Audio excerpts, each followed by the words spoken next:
अपने पसंदीदा शो के फुल एपिसोड देखने के लिए अभी डाउनलोड करें दंगल प्ले ऐप।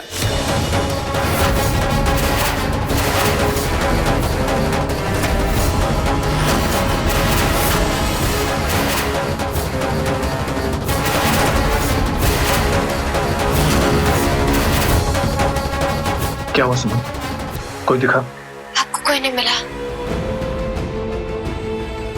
सुमन, मुझे नहीं लगता बड़े पापा यहाँ होंगे।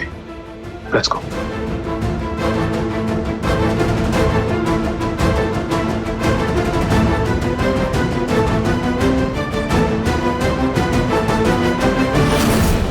श्री मिथिलेश का बेटा अगर बीच में नहीं आया होता ना, आज इस सुमन को यहीं जिंदा कर देते और अपनी आजादी का टिकट कटवा लेते हमेशा के लिए।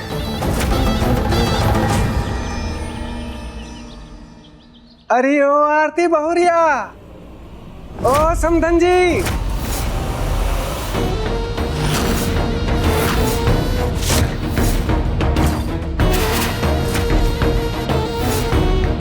ये कौन है?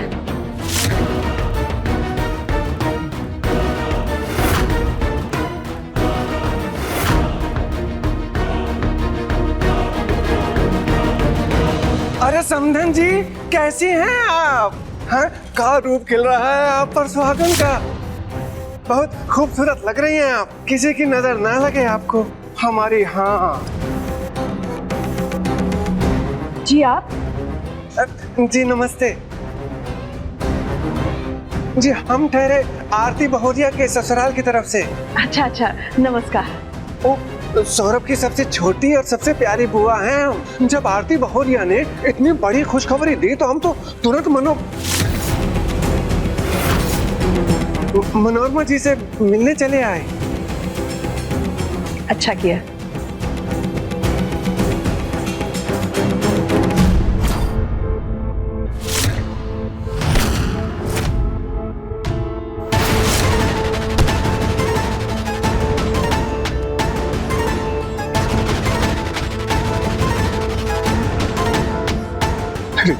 आरती बिटिया, मुझे पहचाना? मैं तेरा अभागा बाप हूँ बेटा, तेरा पिता। पापा, आप जिंदा हैं? पापा जिंदा?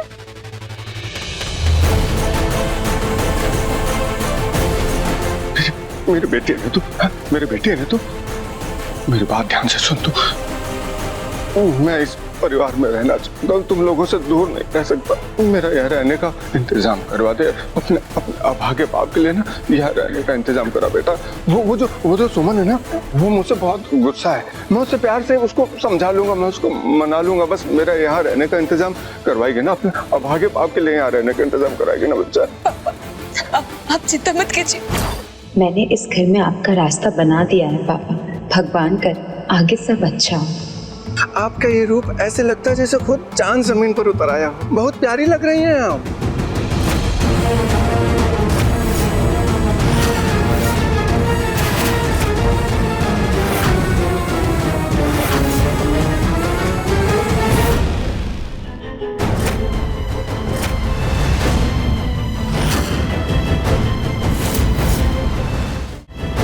नमस्ते। जी नमस्ते। माफ कीजिएगा, मैंने आपको पहचाना नहीं। भैया, ये सौरभ की बुआ जी है, पहली बार भागलपुर आई है और सुमन सावन भी चल रहा है, इसलिए यहाँ आ गई। ऐसे यूं अचानक? सुमन बहुरिया, तो कहा है कि हमें पता नहीं था ना कि अंग्रेजों की तरह अपनों से मिलने के लिए अपॉइंटमेंट लेना पड़ता है, वरना हम पहले से सबको एक को टेलीग्राम देने के बाद ही आते। या फिर कबूतर से भी तो संदेशा भिजवाया जा सकता है ना। अरे बुआ जी, आपको ऐसा वैसा कुछ भी करने की कोई जरूरत नहीं है। और आप हमारी बुआ सास है, ये आपका ही तो घर है। आप जब मन चाहे यहाँ पे आ सकती है, रह सकती है। और सुमन, तुम्हें किसने हक दिया इनसे ऐसे सवाल करने का? तुम्हारे मामा मामी तो कभी भी मुंह उठा के यहाँ पे चले आते, हमने उनसे तो कोई सवाल नहीं पूछा। तो फिर तुम इनसे? हमारे कहने का ये मतलब नहीं था। तुम्हारा क्या मतलब है, हम सब जानते हैं। ये सब छोड़ो आरती, वैसे यहाँ पर फंक्शन कौन सा चल रहा है? अंशुमन बेटा, श्रावण के इस पावस महीने में 20 साल बाद घर में इतनी बड़ी खुशखबरी आई है। दीदी का सुहाग लौटा है। सुनो, हम सबने तो दीदी को सिंदूर दान दे दिया है। लो बेटा, तुम भी कर दो।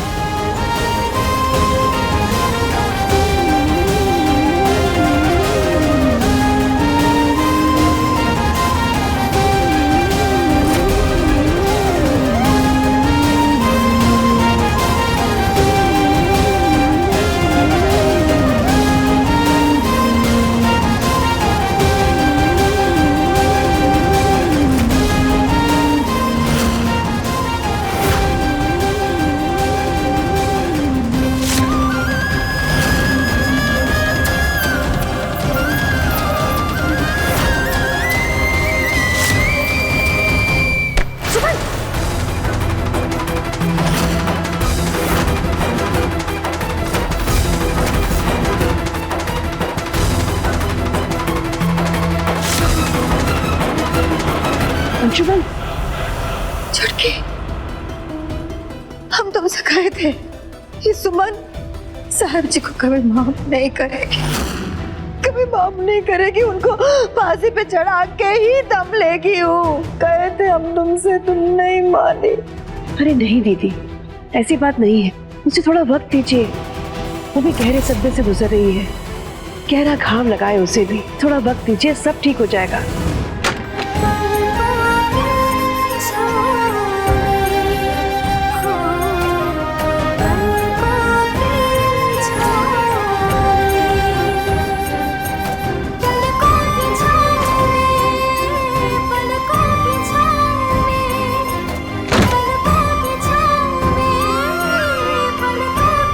अंशुमन जी, माँ तो जीवन होती है, जीवन का सार होती है, जीवन का हर फलसफा एक माँ ही तो सिखाती है। एक माँ ही अपनी बेटी को बताती है कि ससुराल का मान सम्मान ही उसकी सबसे बड़ी जिम्मेदारी है। लेकिन जब उसी माँ के खून के छींटे परिवार के सबसे बड़े बेटे के दामन में लगे हो, उसकी पत्नी की मांग हम कैसे भरे? अंशुमन जी, आप ही हमें बताइए। अंशुमन जी, हमें तो कुछ समझ नहीं आ रहा है।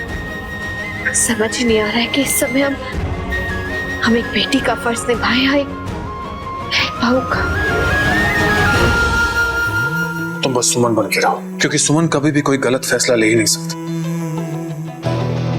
और जहां तक बात रही बड़े पापा की, दादाजी उनकी खोज अपने सारे ठिकानों में करवा चुके हैं, लेकिन उनका कुछ पता नहीं चला। लेकिन जैसे उनका कुछ भी पता चलता है, उनके साथ वही होगा जो होना चाहिए, चाहे कुछ भी हो जाए। सुमन, मैं तुम्हें इंसाफ दिला कर रहूंगा, ये मेरा वादा है तुमसे। हमें पता चल गया है कि मधुसूदन जिंदा है और आप लोगों ने उसे छुपा कर रखा है। मामा जी, अंशुमन जी, चले।